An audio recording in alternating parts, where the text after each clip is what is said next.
안녕하세요, 심진아입니다. 흔히들 5월은 가정의 달이라고들 하죠. 어린이날, 어버이날, 스승의 날 등등이 있기 때문인데요. 오늘 21일은 부부의 날이기도 합니다. 그런데 왜 21일일까 하시는 분들 계실 텐데요. 설명을 들으면 하실 겁니다. 5월에 둘이서 하나가 된다고 해서 5월 21일 이렇게 부부의 날로 정했는데요. 너무 이쁘지 않습니까? 하지만 지금 이 시간에도 어딘가에서는 갈등을 겪고 있는 많은 부부들이 있을 텐데요. 이런 분들을 위해서 저희 프로그램이 조금이나마 도움이 됐으면 좋겠습니다. 오늘도 함께 하실 분들 나오셨습니다. 안녕하세요. 안녕하세요.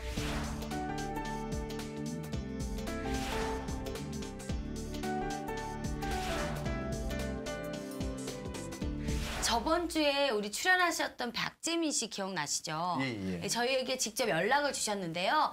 그렇게 고대하던 아이와의 만남이 성사됐다고 합니다. 아유, 정말 다행이네요. 너무 다행이긴 한데 네. 근데 또 걱정은 예상했던 대로 아이가 아빠를 좀 멀리하고 좀 약간 무서워하고 그랬던 마음이 많이 아프셨다고 하더라고요. 그래서 저희도 좀 속상했지만 그래도 이제 시작이니까 잘 해결돼서 우리 박재민 씨 힘내셨으면 좋겠고요. 근데 좀 아이 양육권이 엄마에게 가는 경우가 있나요? 많이들?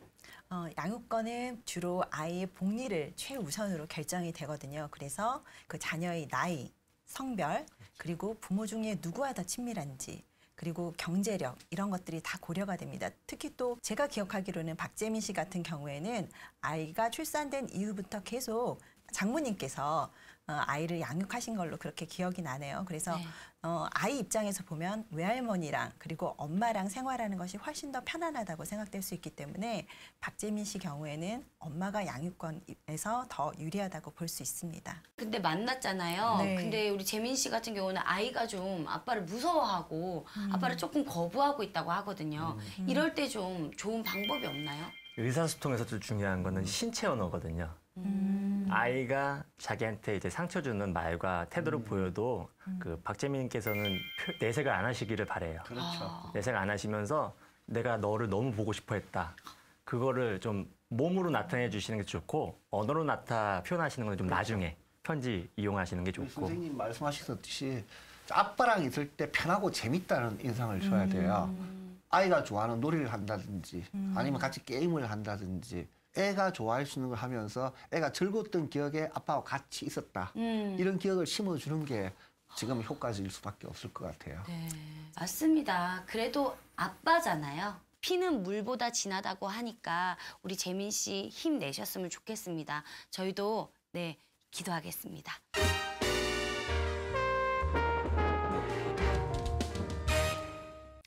아내가 만약 노라고 할 때 남편들은 아내의 노를 어떻게 받아들일까요?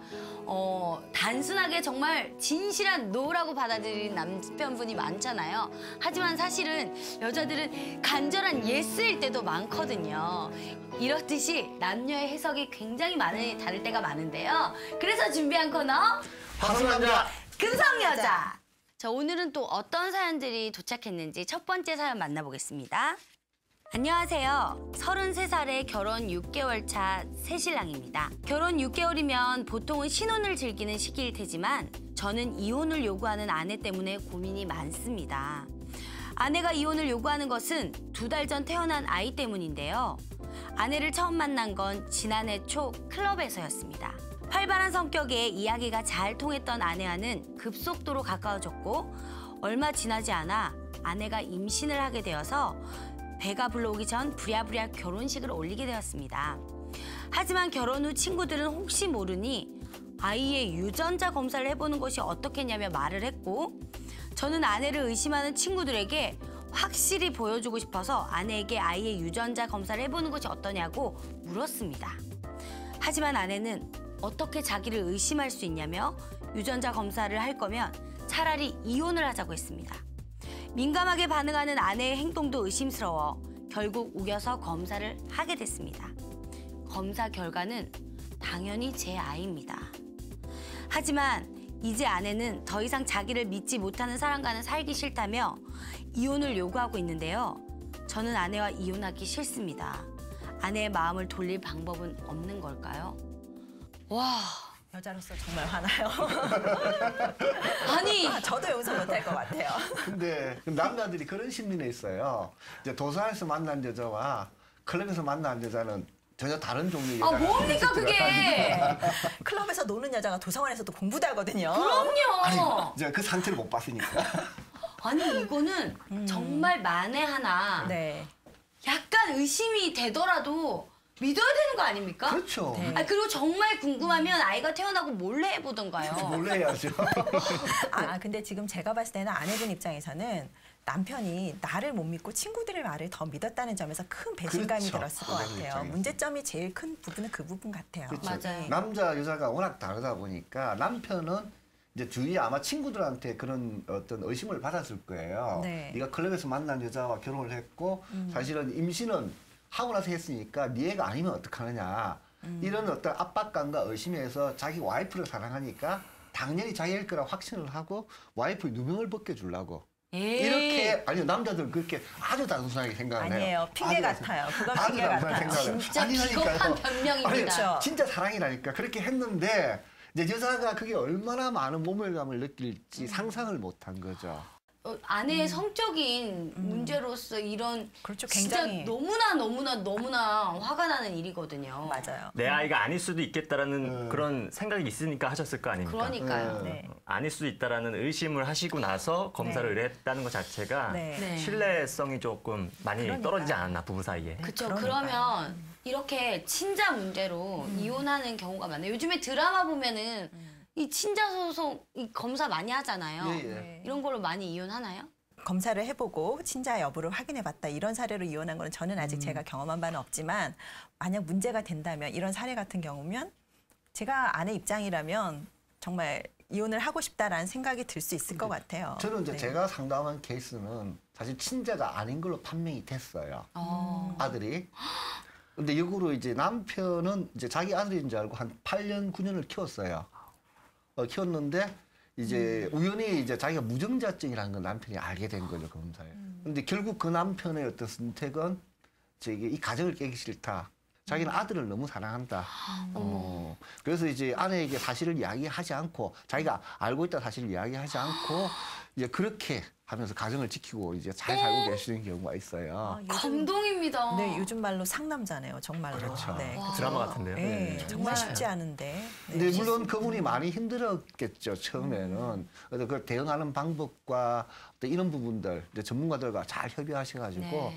아주 잘 프로그램 잘 따라오신 것 같아요. 아니 그럼 이 남자분은 지금 이혼을 할 생각이 없는 거잖아요. 그렇죠. 아내분을 설득해야 되는데 잘 설득할 방법을 하나씩 제시해 주십시오. 방법이 뭐 있나요? 아니 여자의 가장 치명적인 아픔을 건드렸잖아요. 그렇죠. 어떤 걸 다른 어떤 걸 용서해도 가장 그 용서할 수 없는 했는데 네. 사실은 목숨을 걸고 빌고 집 있으면 집 다 넘겨주고 그래야 돼요. 그밖에 방법이 없어요. 그것도 좋은 방법입니다. 그렇죠. 아무리 보상이 되니까. 네, 그럼요. 무릎이 발휘되도록 그렇죠. 그렇게 빌고 또 빌고 그렇죠. 그 사과라는 거는 본인이 사과했다고 해서 되는 건 아니거든요. 그렇죠. 상대방이 받아들여져야지 그게 사과거든요. 아내분께서 마음이 풀릴 때까지 인내를 갖고 또 사과. 내가 이만큼 사과했는데 그렇죠. 왜 못 받아줘? 이렇게 화내실 일이 아니라 그렇죠. 시간이 걸리더라도 계속 사과를 하시는 수밖에 없을 것 같습니다. 눈만 마주쳐도 미안하다 그래요. 네, 그럼요. 네. 연애할 때보다의 100배 이상 노력하셔야지 회복이 될 거라는 생각이 듭니다. 산후 우울증도 올 수 있거든요. 그러니까 남편이 음. 무조건 비셔야 됩니다. 아셨죠?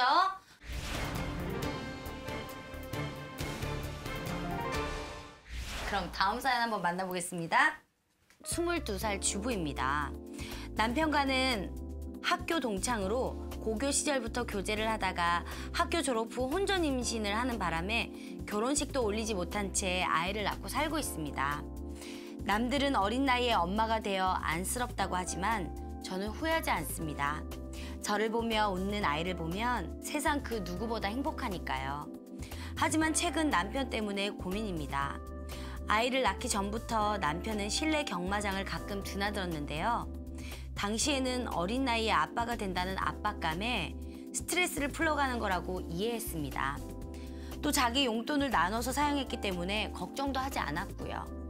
하지만 몇 달 전부터 남편은 일도 그만두고 실내 경마장에서 살다시피 하고 있습니다. 쏟아붓는 금액도 점점 커지고 있고요.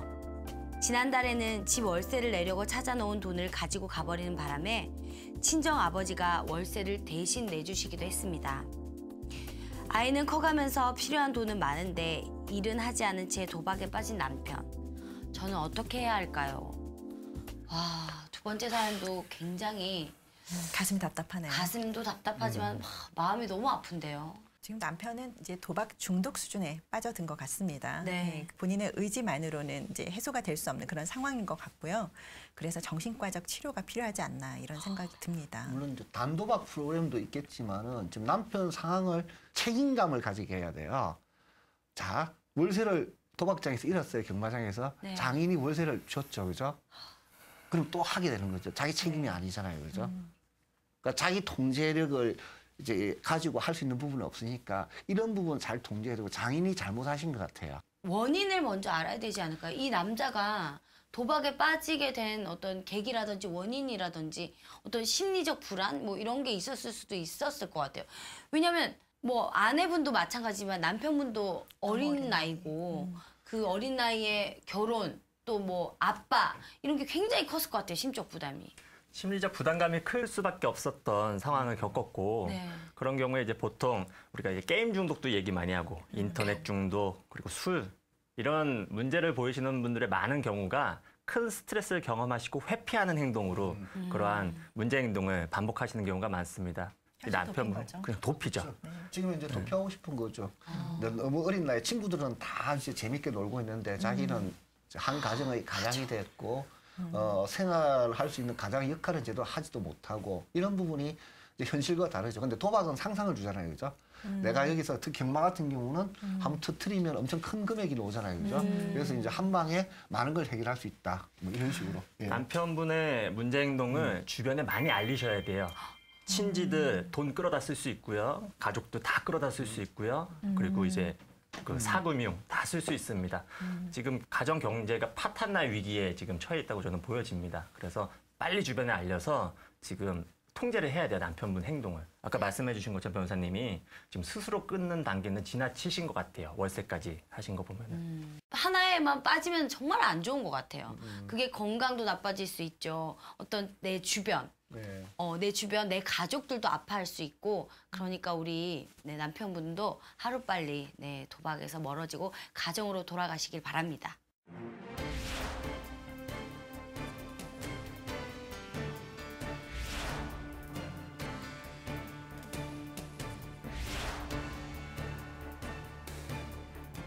세 번째 사연 한번 만나볼게요. 네. 안녕하세요. 결혼한 지 2년 된 주부입니다. 요즘 저는 시도 때도 없이 찾아오시는 시어머니 때문에 완전 죽을 맛입니다. 시어머니가 도대체 얼마나 찾아오길래 일어나고요? 말 그대로 시간에 절대 구애받지 않고 거의 매일 아무 때나 찾아오십니다. 낮에 오실 때는 그나마 괜찮죠. 문제는 밤 11시, 12시가 넘어도 오신다는 겁니다. 한 번 오시면 두세 시간은 기본으로 앉아 계시다 가고요. 가끔 남편과 술이라도 마실 때면 새벽 4시가 다 돼서야 가신 적도 여러 번입니다. 그때까지 저도 꼼짝없이 함께 앉아 있어야 하고요. 현재 시어머니는 일을 하고 계신데 일이 끝나면 이른 시간이든 늦은 시간이든 바로 저희 집으로 퇴근을 하십니다. 본가에서 시아버지가 기다리고 계시지만 무조건 저희 집으로 오시는 겁니다.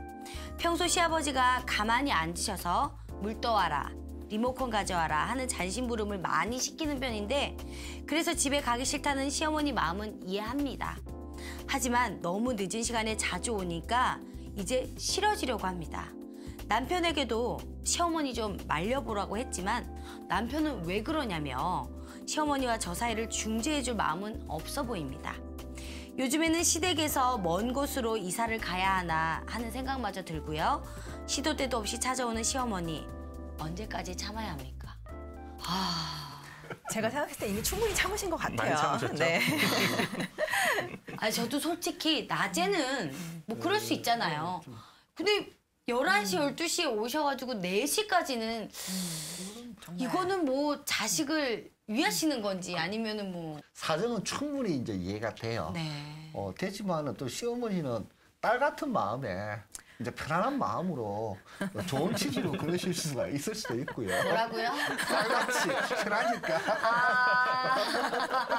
결혼을 했는데 네. 장인어른이 네. 매일같이 집에 오셔가지고 이렇게 아유 우리 사위 술 한잔 하세요 이러고 아침까지. 다음날 업무만 지장 없다면은 뭐 장인어른이 설마 출근 못하게 막지는 않을 거잖아요. 크게 문제 없을 것 같아요. 아니 업무에 있죠. 이렇게 매일 근데 다음 오시면. 이거는 있겠죠. 신혼부부니까 네. 신혼부부 할 일들이 있잖아요. 밤에. 그렇죠. 그거는 조금 보장을 해주셔야 말씀을 되잖아요. 이렇게 하셔도 막상 겪으시면 다를 거예요. 이 역지사지에 대해서 정말 생각해 봐야 되는데 내가 당하는 입장하고 아내가 당하는 입장하고 저도 이론적으로 안다니까요. 저도 전문가는 이론적으로 알지만은 심리적으로는 아니 며느리 왠지- 입장에서요. 우리 엄마가 와서 그렇게 해도 불편해요. 근데 우리 엄마가 그렇게 오면은 얘기를 하는데 시어머니는 남편이 얘기를 좀 해줘야 되는 거 아닙니까? 아들 입장에서는 시어머니하고 이 자기 부인하고 좀 더 친하게 지내길 바라는 마음이 있을 수도 있을 것 같아요. 그렇죠. 그렇죠. 친하기는 얼마나 가족같이. 아니 친하게 지내면 좋은데 벌써 2년이 됐으니까 충분히 친해질 수 있었어요. 아, 별로 안 네, 친- 네, 아니, 지금 그리고 그런가? 네, 그렇죠. 2년이나 지났잖아요. 그리고 아내 근데 입장에서 아내는 네, 친한 것 같지 않아요. 좀 불편한 너무 거니까. 과도하니까. 그러니까 친해졌으면 안 불편하잖아. 남편이 원하는 효과가 아니라 오히려 역효과가 역효과. 나타나는 거죠. 그렇죠. 지금 너무 오랜 시간 그렇죠. 그리고 너무 정도가 심하니까. 네, 그리고 사실 이게 시어머님이 자주 오시는 문제도 있지만 이렇게 중간에서 중재를 못하는 남편의 문제가 굉장히 큰 것 같아요. 네, 어떠세요? 남편이 이제 타이밍을 잘못 본 것 같아요. 초창기에 이제 시어머니와 자기 아내와의 어떤 관계가 좋게 하기 위해서 우리 장 선생님 말씀하셨듯이 노력한 걸 수도 있습니다. 그런 교류의 장을 만들었는데 지금 좀 끝을 내야 되는데 그 끝낼 타이밍을 크로징을 이제 못 하고 있는 이런 타임감. 이때는 이제 아내분이 좀 강하게 좀 압력을 또 넣으셔야 될 것 같아요. 아직 분위기 파악을 못 해요. 자기는 마냥 좋으니까. 시어머니 좀 마음 안 상하게 하면서 남편이 중재를 잘할 방법은 없나요? 아들이 이제 시어머니한테 현명하게 이야기를 해야죠. 우리 신혼부부니까 이제 이세도 만들어야 되고 밤에는 우리들만의 시간이 좀 필요하다. 근데 이 시어머니는 전혀 아기가 없으신 분 같아요. 아기도 없고 눈치도 같이 없으니까 좀 눈치를 깨우칠 수 있게 밤에는 좀 우리끼리 있게 해달라. 아들이 알아듣기 쉽게 이야기하면은 충분히 해결 가능할 수도 있을 것 같아요. 저는 이 남편분께서 문제에 대한 자각이 없으시다는 생각이 듭니다. 아내분께서 얼마나 고통스러워하는지를 전혀 눈치를 못하세요. 말씀을 하는데도 불구하고. 그래서 이 아내분께서 남편한테 강력하게 얘기를 하셔야 됩니다. 얼마만큼 괴로운지. 같이 풀어가야 되지 아내분 혼자서는 절대 시어머니 감정을 상하지 않게 할 수 있는 방법 없을 것 같아요. 제 개인적인 생각은 이건 어떨까요? 이렇게 약간 콧소리를 넣어가지고 어머님 손주 보고 싶지 않으세요? 약간 이렇게 괜찮네요. 이렇게 해서 밤에는 좀 그래요. 막 이렇게 약간 남편이 중재를 잘못하다 보면 여시 같은 불효 같은 그렇죠. 며느리 때문에 내 아들이 변했어. 나한테 이렇게 하는구나라는 생각이 서운해하실 수도 아니면 또 있거든요. 남편이 철이 없으면 또 오해할 수 있어요. 이제 와이프가 자기 엄마를 싫어한다고 또 오해할 수 있으니까 이런 네. 부분도 고려는 좀 돼야 돼요. 그러니까 이렇게 콧소리를 좀 넣어서 우리 그렇죠. 며느리분이 노력을 좀 해보시는 것도 좋을 것 같고요. 이분들 같은 경우는 두 분 부부에는 문제가 없는 것 같으니까요. 조금만 노력하시면 잘 해결될 것 같습니다.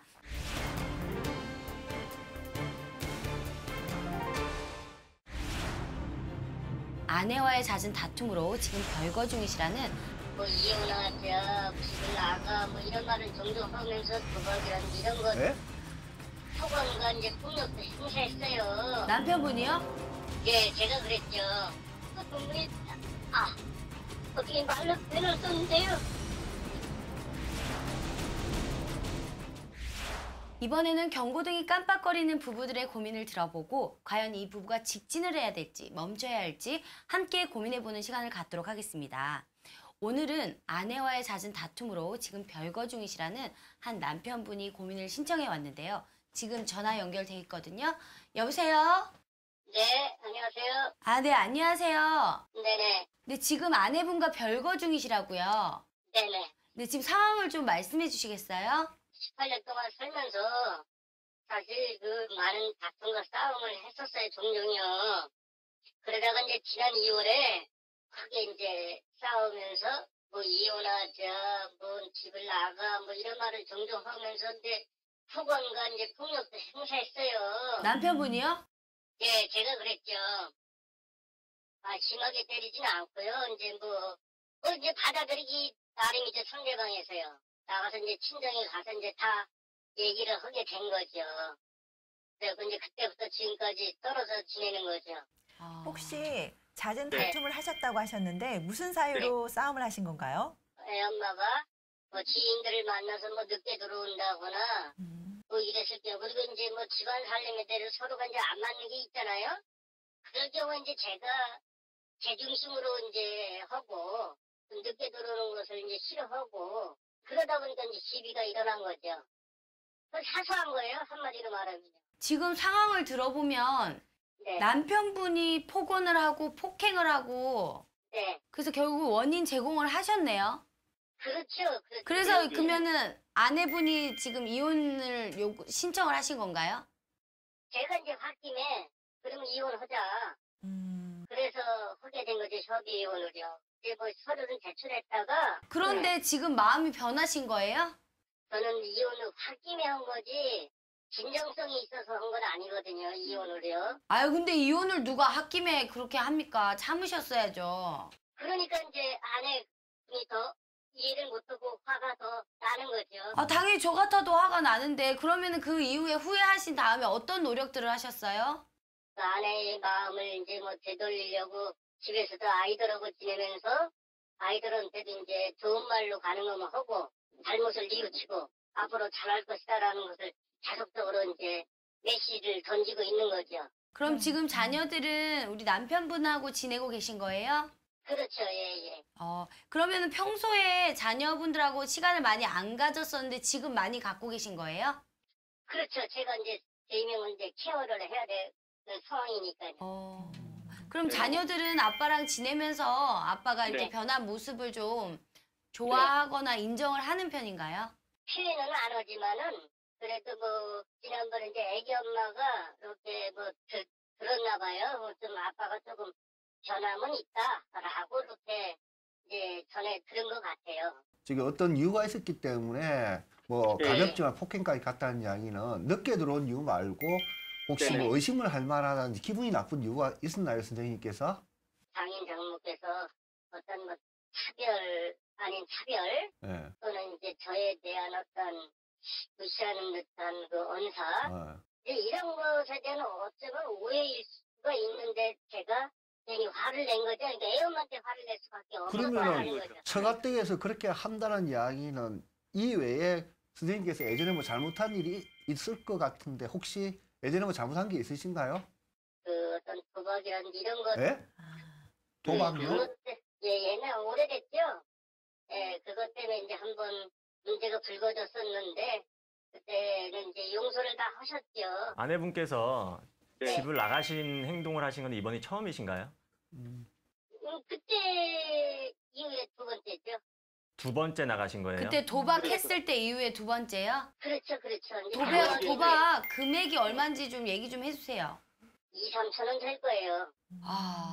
평소에 아내분께서 네. 김현도님께 이제 불만 사항을 얘기하실 때 어떤 문제에 대해서 많이 얘기하셨나요? 아내이지만 존중을 안 했어요. 막말을 많이 했어요. 나이 차가 많이 나. 하다못해 하대말 하고 그리고 이제 싸움 말끝마다 야 이혼해 이런 식으로 아내한테 항상 이혼이라는 이야기를 자주 하셨네요. 그렇죠. 농담이라도 하지 말아야 될 말을 막 했단 말이에요. 제가. 그러면 아내는 지금 그 네. 도박을 끊으신 이후 거의 10년을 네. 그런 상황에서도 노력하면서 사셨는데 남편분이 이혼을 하자고 또 제출을 했고 네. 이번에 아내분이 해야 되겠다. 네. 받아들이신 건데 지금 남편분이 후회하고 지금 변하고 계신 게 지금 석 달째라고요? 2달 넘어서 그렇게 되는 거죠. 예. 그러면은 제가 봤을 때는요. 네. 석 달이 아니라 한 3년은 네. 그렇게 하셔야지 아내분이 그래도 그나마 돌아서지 않을까 이런 생각이 들거든요. 애들 엄마가 1년은 못 참냐. 1년도 못 참는 게 어딨냐. 1년도 참고 그래야 되잖아요. 그런 말씀을 하더라고. 그래서 저는 그렇게 이제 존중을 해주는데 네. 근데 이제 사람이라는 게 또 마음이 급하니까 애들 치고 아니 이거 지금 마음이 급해서가 아니고 지금 네. 아내분 같은 경우는 10년을 그러니까요. 남편을 이해하고 그렇죠. 이렇게 기다렸고 이혼도 지금 아내가 먼저 하자고 한 것도 아니에요, 지금. 네. 지금 제가 이런 말씀 드려도 되는지 모르겠지만 상황이 아내분이 전화하셔야 될 상황인 것 같은데 3개월 정도는 안 되실 것 같고요. 제가 봤을 때는 네네. 더 노력하셔야 될 것 같고 지금 별거 3개월째신데 네네. 친정 그러니까 장인 장모님 저 처가 때 네. 그 반응은 어떤가요? 아직은 냉랭하시죠. 뭐. 그럴 수밖에 없죠. 그럼요. 장인 장모님 입장에서는 아내분이 따님이 이혼 소장을 내도 시원찮은 판국에 사위가 잘못했음에도 불구하고 사위가 먼저 이혼을 하겠다고 협의원서를 신청서를 제출하셨다고 하니까 더 괘씸하실 것 같거든요. 예, 그건 저는 제가 인정을 해줘요. 네. 지금 근데 다행스러운 건 아내분께서 네. 1년 정도만 한번 기다려 달라라는 취지로 말씀을 하신 것 같아요. 네네네. 네, 1년 정도 기다려달라고 말씀하셨으면 아내분께서도 남편의 변화된 모습을 보고 내 그쵸. 마음을 돌릴 수 있다라는 여지가 있을 것 같거든요. 가장 고민되는 게 뭐예요? 그 고민되는 게 1년 동안 이제 처음에서 이제 주변에서 처제가 있어요. 처제가 적극적으로 또 개입을 했었어요. 사실은요, 초장에 친정 식구들 중에 적극적으로 또 이혼을 또 이렇게 요구할 수도 있다는, 죽일 수도 있다는 이 사람한테. 지금 처가 식구들이 이혼을 종료할까 하는 그 그림이 제일- 가장 크다는 이야기죠. 그게 고민되죠, 예. 그러면 제가 해답을 드릴 수 있을 것 같습니다. 제가 전문가는 아니지만 제가 엄마고 제가 동생이라도 이혼하라고 하겠고요. 정말이에요. 그치만 우리 아내분이 이때까지 10년을 기다렸고 또 말로 1년을 못하냐. 이거는 아내분이 정말 좋으신 분 같아요. 아직까지 아이들을 사랑하고 남편분에게 사랑하는 마음이 있기 때문에 아, 우리 남편이 정말 우리 가정을 위해서 이렇게 바뀌어줬으면 좋겠다는 마음이 간절하신 것 같거든요. 네, 그거는 제가 인정을 하고. 그러니까 네. 아내분을 믿으시고 우리 남편분께서는 1년 동안 최선을 다해서 가족을 위해서 노력하셔서 바뀌시면 될 것 같아요. 양쪽 이야기를 다 들어봐야 될 것 네. 같으니까. 근데 혹시 선생님께서 부인한테 가장 불만이 어떤 게 있었습니까? 가끔 이제 지인들 만나면 늦게 들어온다거나 어쩌다 한번 아주 그렇게 일주일에 몇 번씩 그래요? 어쩌다 가끔씩 그래요? 한 달에 한 많을 때는 서너 번도 그랬었고 어, 예, 또 그리고 이제 예를 들어서 이제 가정 그 살림에 대해서 어, 이제 제가 못마땅한 것들이 있었던 이제 제 살림 방식과 이제 그 애기 엄마의 살림 방식이 틀렸는데 청소나 이런 문제인가요?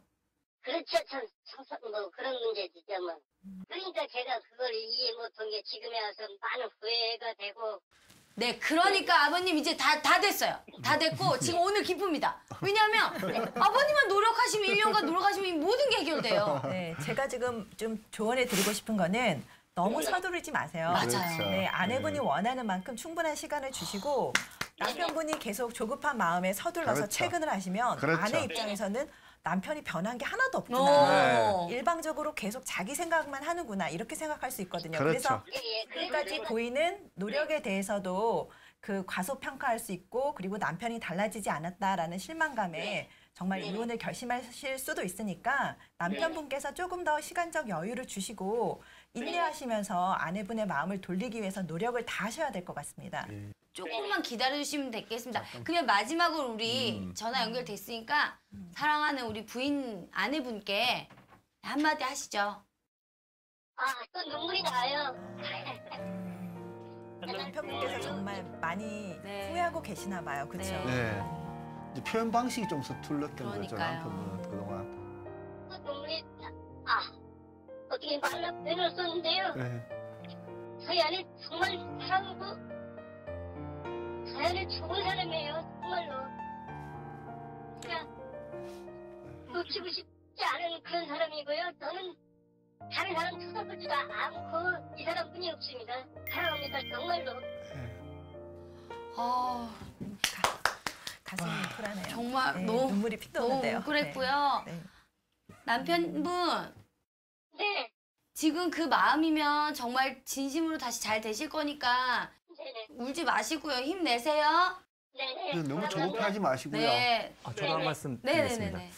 김현도님께서 이렇게 전화를 주셔가지고 자기가 이제 치부일 수도 있는 부분, 실수한 부분에 대해서 솔직하게 말씀해 네, 주셨잖아요. 너무 멋있었어요. 이런 용기는 아무나 가질 수가 없습니다. 네네. 저는 그래서 김현우님 와이프께서도 네. 만약에 이거를 보시게 된다면은 이것도 김현우님이 변하려고 하는 네네. 행동이거든요. 행동하기가 굉장히 어렵습니다. 말로는 다 할 수 있어요. 그렇죠. 네. 전화하셔서 본인 잘못도 얘기하셨다는 거는 큰 용기를 내신 거니까. 진심으로 반성하고 뉘우치고 그것도 있으니까 알아주셨으면 하는 바람입니다. 부인께서 남편의 어떤 진심을 알아주셨으면 좋겠어요. 네. 오늘 힘드신데 전화 연결 너무 감사드리고요. 네. 저희에게 나중에 어떻게 되셨는지 꼭 연락 주세요. 네네, 감사합니다. 네, 감사합니다. 힘내시고요. 예, 감사합니다. 네. 예. 저희 프로그램은 이렇게 힘들어하시는 많은 분들을 위해서요. 언제나 문을 활짝 열어놓습니다. 네, 전화 02-3772-0224번으로 네, 고민 있으신 분들 언제든지 전화 주시고요. 문자로도 신청을 받고 있거든요. 샵 3772번입니다. 많은 신청 바랍니다. 시어머니와의 갈등 때문에 한 달 만에 강제 합가가 되면서 왜 우리 아들이랑 사냐. 내 아들은 죽을 때까지 내 거라고. 남편한테 서운합니다. 이혼을 안 하면 어머니께서는 내가 나가 죽어버려 하지만 벼랑 끝에 몰려있는 이제 상황이에요. 마지막 말씀 듣기 전까지만 해도 잘 됐으면 좋겠다라는 마음이 컸습니다. 네, 지금 스튜디오에는 시어머니와의 갈등 때문에 이혼 직전에 놓인 한 주부님이 나오셨습니다. 박희영 씨, 안녕하세요. 안녕하세요. 네, 지금 상황을 좀 간단하게 설명해 주시겠어요? 시어머니하고 2012년도부터 갈등이 조금 있었고요. 그래서 그때부터 시어머니가 이혼을 하라고 하셨는데 신랑이랑 둘이 이제 이혼에 대한 거 합의가 없어서 이렇게 살다가 작년에 갑자기 시어머니 집을 매매를 내놓으시더니 한 달 만에 강제 합가가 되면서 그래서 그때 합가를 못 한다고 했더니 그럼 다시 또 이혼하고 나가라고 그러고 나오셔가지고서 이제 신랑이 2년만 들어가 살고 다시 나오자. 그래서 그렇게 둘이 합의를 하고 합가를 했는데 합가하고 살면서 이제 시어머니가 신랑 앞에는 되게 잘해주시는데 신랑만 없으면 왜 우리 아들이랑 사냐.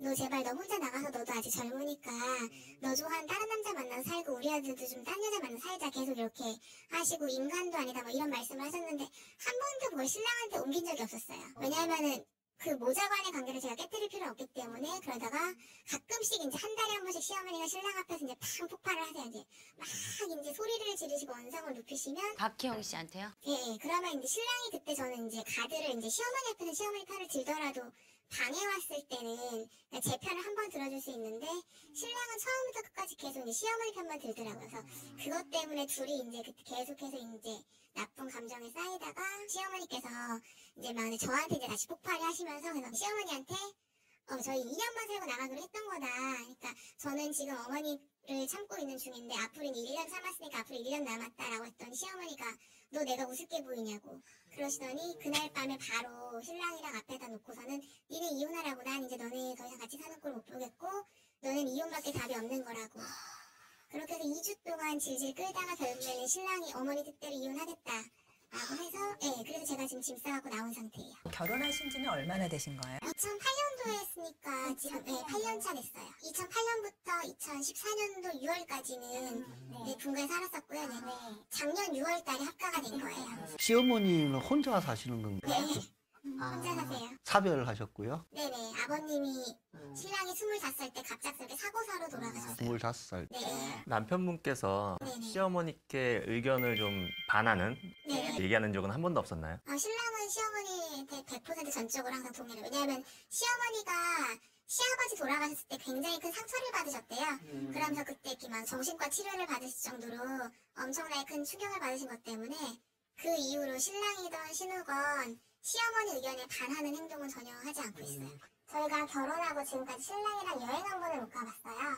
그 이유가 주말만 되면 저희는 무조건 시댁에 가야 됐거든요. 그러니까 일요일날 어머님이 교회를 다니시니까 어머니 따라 교회를 가야 돼서 그냥 무조건 금요일 밤이나 토요일날 아침이 되면은 둘이 이제 짐을 싸서 시댁을 가는 거예요. 솔직히 말씀드리면 제가 모태신앙인데 시어머니 때문에 교회에 대한 불만이 너무 이제 강해져서 지금은 교회를 근처도 안 가요. 어머니께서 너무 강제적으로 무조건 교회를 가야 된다, 뭐를 해야 된다 하시다 보니까 신랑도 그게 힘드니까 결혼하고 2년이 지나고 나서부터는 시댁에 가는 횟수가 엄마 나 오늘 일 때문에 안 돼, 뭐 때문에 안 돼, 핑계를 대면서 한 달에 한 번, 2달에 한 번 이런 식으로 이렇게 줄었거든요. 그러니까 그게 이제 딱 어머님 이제 그게 달하시면서 저를 잡기 시작하시는 거예요. 네가 안 믿으니까 우리 아들도 안 믿는 거다. 그래서 제가 어머님한테 어머님 아들이 믿어야 저도 믿는 게 아닐까요? 이거는 제 종교가 아니고 어머님 종교였고 그렇다면 아들이 어머님을 따라 같이 믿는다면 제가 따라갈 수 있겠지만 어머님 때문에 제가 믿고 그로 인해서 아들이 믿는 건 아니라고 생각을 한다고 했더니 그때부터 이제 완전히 저하고 등을 지시게 되신 거예요. 지금도 이혼하자고 하시면서 요구하셨던 게 네가 가야지 우리 아들이 교회를 믿는 신실한 신자와 다시 결혼할 수 있다라고. 아들에 대한 집착이 좀 강하세요. 그래서 제가 한 번은 그 말씀을 드렸어요. 어머니 결혼을 했으면 아들은 더 이상 어머님의 소유가 아니고 어머님이랑 저희가 한 가족이긴 하지만 오빠와 저는 새로운 가정을 꾸린 거라고. 그러니까 이 가정을 인정을 해주셔야지 그냥 계속 어머님한테 부속됐다라는 생각을 하시면 오빠랑 저랑 행복할 수가 없다고. 그랬더니 그냥 내 아들은 죽을 때까지 내 거다고. 그러니까 그러기 때문에 나는 저 아이가 어떤 일을 하든지 하나하나 다 참견을 해야 되는 거기 때문에 그거는 네가 맞추라고. 그것 때문에도 좀 많이 싸웠거든요. 시어머니께서 그 박형 씨가 아드님하고 시어머니 사이의 관계를 갈라놓는 하나의 장애물로 생각을 하시고 아들을 자기의 남편처럼 그렇게 의지하고 살고 계시는 그렇죠. 것 같아요. 네. 두 분 사이를 질투를 하시는 것 같고요. 그러면 남편분은 네. 시어머니가 그렇게 하는 행동에 대해서 네. 전혀 제지하거나 네. 본인이 문제가 있다고 생각하는 건 없어요? 시어머니가 저한테 만약에 이제 막 화가 난 소리를 지르시거나 그러면 그냥 조용히 있고 그냥 두 여자 사이에서 힘든 건 제가 알거든요. 그렇기 때문에 오히려 제가 오빠한테 오빠 우리 팔베개하고 놀까? 오빠 우리 뭐 할까라고 했지. 신랑은 전혀 그런 거 없이 나 건들지 마. 지금 나 컨디션 안 좋아. 그냥 내비둬. 그냥 시간이 지나면 풀리는 거니까 그냥 나 좀 내비둬. 아니 근데 제가 얘기를 쭉 들어보니까 지금 시어머니와의 갈등으로 인해서 이제 이혼 직전에 놓였다고 했는데 들어보면 볼수록 그게 아닌 것 같아요. 그러니까 신랑과도 엄청나게 사이가 좋았던 것도 아닌 것 같거든요. 느낌에는. 아니 본인은 굉장히 노력을 하셨죠. 아, 그쵸. 네. 왜냐하면 당연하죠. 왜냐하면 그렇죠. 책임이 있으니까 나도 그렇죠. 결혼을 했으니까. 그럼 신랑은 뭐 다른 일은 없었어요? 바람을 핀다거나 저희가 맨 처음에 결혼을 할 때도 결혼이 엎어질 뻔했었어요. 그래서 갑자기 오더니 나 결혼이 두려워서 결혼을 못 하겠다고. 그래서 갑자기 이게 무슨 얘기야? 했더니 나 너무 결혼이 두렵다고. 내가 결혼해서 잘 살 자신이 없다고. 그래서 그냥 그 감정인 줄 알고 보통은 신부들이 느끼는 건데 우리는 신랑이 느끼나 보다라고 하고서는 있었는데 그냥 그렇게 하다가 신랑이 아니야 나 결혼할래라고 해서 결혼 다시 진행이 됐거든요. 그랬는데 쪽지가 하나 와 있더라고요. 그러니까 신랑이 예전 여자친구한테 쪽지가 왔는데 그때부터 그 여자를 다시 만났다고 해서 그 여자도 어떤 남자랑 결혼을 하기로 한 상태였고 오빠는 이제 저랑 결혼하기로 한 상태였는데 둘이 다시 재회를 하면서 각자 결혼을 깨고 자기 둘이 다시 만나자라는 얘기가 오갔대요. 근데 그 여자는 결혼을 깼는데 신랑은 결혼이 진행이 되니까 그 여자가 저한테 너 네 남자 간수 잘하라고 하면서 쪽지를 보내면서 막 공부를 했더라고요. 그래서 너무 기가 막혀서 이제 그 쪽지를 신랑한테 제가 다시 보여주면서 어떻게 된 거냐고 했더니 무릎을 꿇으면서 정말 미안하다고 내가 그때 잠깐 정신 있게 했던 것 같다고 하면서 미안하다고 결혼을 진행했으면 좋겠다고 해서 결혼을 진행을 했어요. 그런데 결혼을 하고도 그 여자랑 한 1년 반 이상을 계속 연락을 주고받더라고요. 아 연락만? 모르죠. 둘이 만났을 수도 있어요. 그래서 그 여자가 중간에 2008년도 9월 달에 저한테 전화가 와서 한 번 또 저하고 이제 난리가 났었거든요. 그래서 이제 그 여자 문제가 이제 지금 그것 때문에 둘 간에 이제 신뢰감이 굉장히 많이 좀 깨진 상태였어요. 그래서 저도 눈치를 보고 그도 저한테 눈치를 보고 그런 관계가 지속이 되다가 한 2010년도부터는 둘 사이가 좀 많이 좋아졌어요. 왜냐하면 서로 그냥 그 여자 이름이랑 이거는 그냥 완전히 그냥 암묵적인 합의하에 묻어버린 거예요. 시어머니께서는 네. 남편분의 그 과거 여자 문제에 네네. 대해서 어느 정도까지 알고 계시죠? 그 여자가 결혼 때문에 저랑 결혼을 파탄을 내려고 했다 이런 얘기는 안 드렸어요. 왜냐면 그건 아들에 대한 신뢰감이기 때문에 그런 얘기는 안 드렸는데 그냥 그 여자랑 연락을 조금씩 주고받았던 것 같다. 너무 속상하다고 그랬더니 어머니께서 남자니까 그럴 수 있는 거고 그러면 네가 더 걔를 다독이면 걔가 걔한테 연락하지 않겠냐고. 그래서 시엄마한테 얘기해봤자 이게 내가 더 화병이 생겼구나 싶어서 신우랑 이제 얘기를 했어요. 그랬더니 신우가 너 속상하겠다 맨 처음에 그러시더라고요. 근데 두 번째가 되니까 둘이 이제 같은 직종이거든요. 그러니까 둘이 같은 직종이니까 연락할 수 있는 거 아니야? 그것도 네가 이해를 못하면 너가 걔랑 어떻게 살아? 이렇게 말씀을 하셔서 그대로는 그냥 그 여자에 대한 건 누구한테도 얘기를 안 했어요. 아니 그러면은 오늘 이렇게 대충 많이 들어봤는데 박형 씨가 좀 직접적으로 궁금한 게 있었을 거 아니에요? 네. 어쨌든 저희는 이제 이혼을 하기로 결정이 된 상태였고요. 지금 합의가 되신 합의가 거예요? 됐어요? 이제 지금 이혼은 소송으로 가게 됐어요. 왜냐하면 재산 분할에 대해서 그쪽에서 저한테 이제 주겠다는 금액이 너무 터무니가 없어서 그러니까 맨 처음엔 빈몸으로 나가라고 네가 와서 한 게 뭐가 있냐고 그다음에 위자료도 못 주겠다.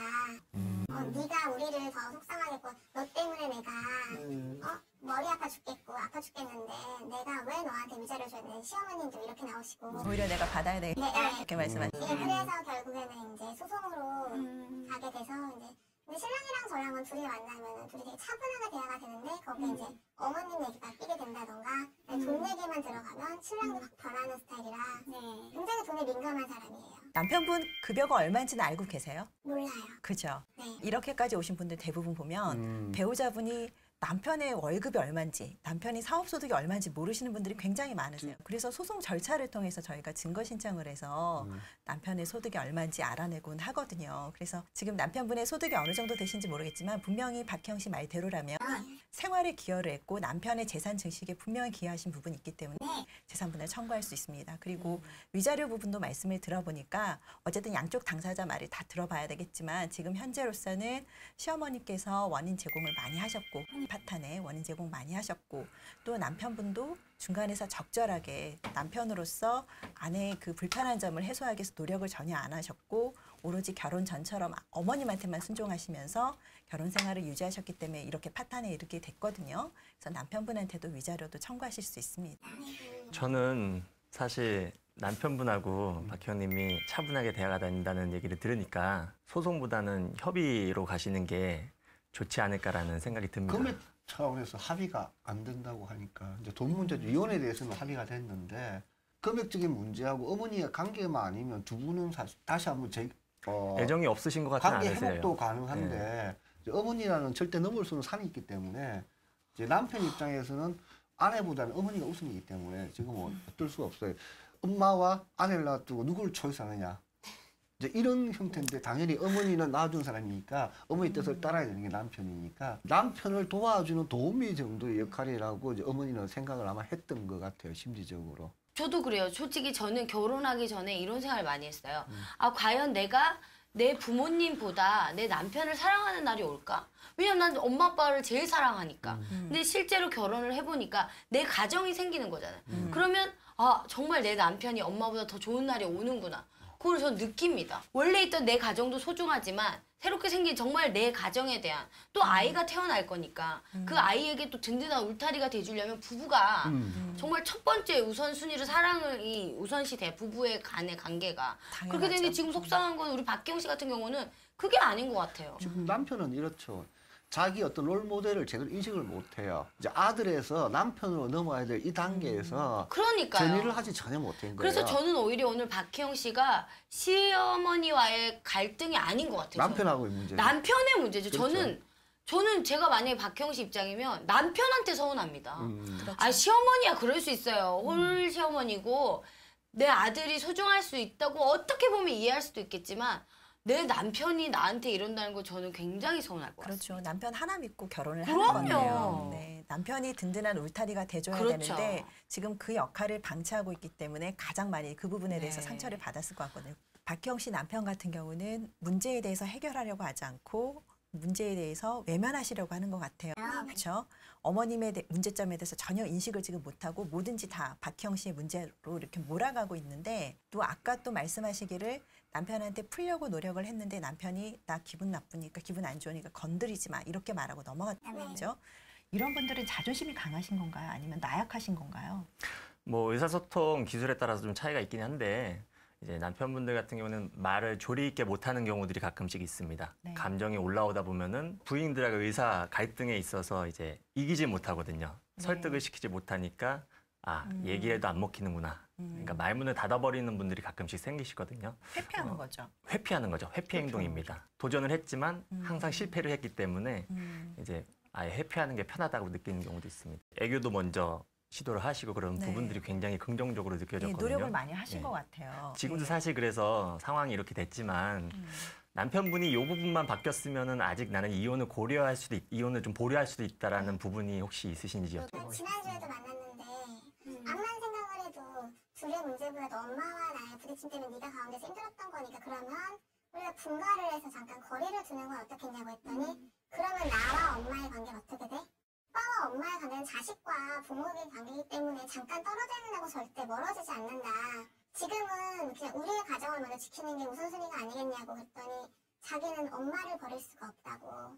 그냥 바로 본가가 엄마를 버리는 것이 아닌데 네, 어머니를 계속 만날 수도 있고. 근데 어머니께서는 저희가 나가는 그 순간 아들을 안 보겠다고 이제 이런 식으로 자꾸만 나오시니까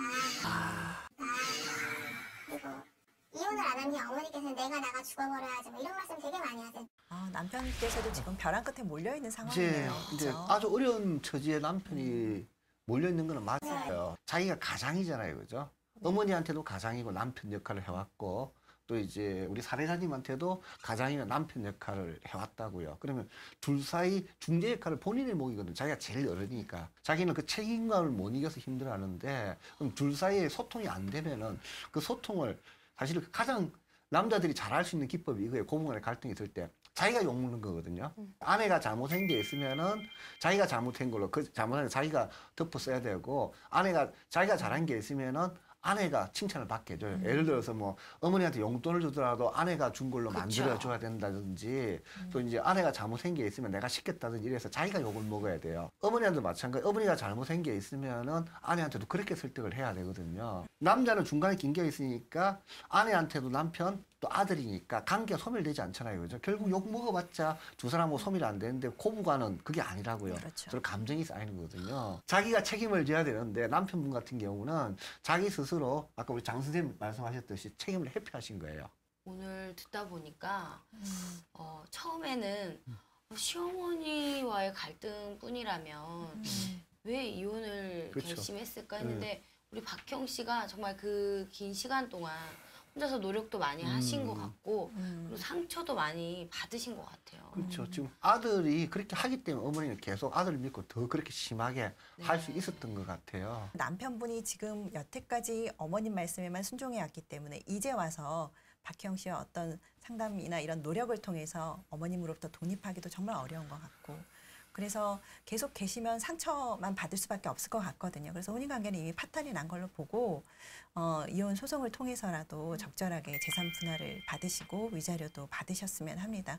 그런 종교관과 그런 가치관을 가지셨다고 그러면은 어머님을 설득하고 상담을 해서 바꿀 수는 없어요. 근데 어머님이 바뀌지 않으면은 아들은 그에 종속될 수밖에 없으니까 결혼도 유지하는 것도 마찬가지지만 이혼도 어떤 방식이 행복한지 본인이 행복을 위해서 모든 걸 결정해야 되니까 지금 상황에서 혼인관계를 종료하는 게 본인이 더 행복해지실 가능성이 높을 것 같아요. 노력해서 좀 잘 됐으면 좋겠다라는 마음이 좀 컸습니다. 네. 근데 마지막 멘트 답변 들으니까 더 노력하시고 더 희생하셔야 된다라고 말씀드리기가 굉장히 어려운 저도 마음이 무거운 그런 상태라서 주변에 많은 사람들이 얘기를 들어주고 좀 지지를 해주셨으면 하는 바람이 있습니다. 네, 정말 외로우셨을 것 같아요. 혼자서.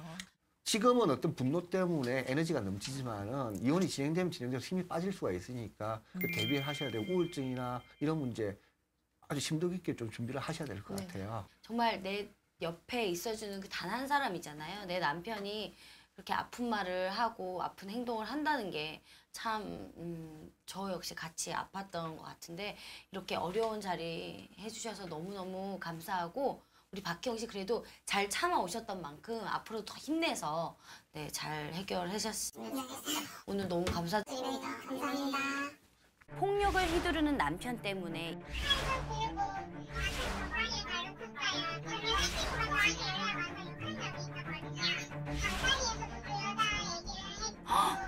미영 씨는 만난 지 얼마 만에 결혼했죠? 아, 당신의 배우자와 우리 남편이 이렇게 바람이 났다. 그냥 혼자 죽어버릴 때문이야. 그 상간남과 살림을 차렸던 그 살림을 차렸어요? 예. 저도 며느리 입장이라서 그런지 오늘은 몇몇 사연들이 공감도 되고 되게 안타깝기도 했는데 세 분은 어떠셨어요? 품 안의 자식이라고 하잖아요. 자식이 이제 다 성장을 해서 결혼을 했으면 엄마도 어머니도 부모님도 자식을 품 안에서 보내줘야 되거든요. 독립할 수 있도록.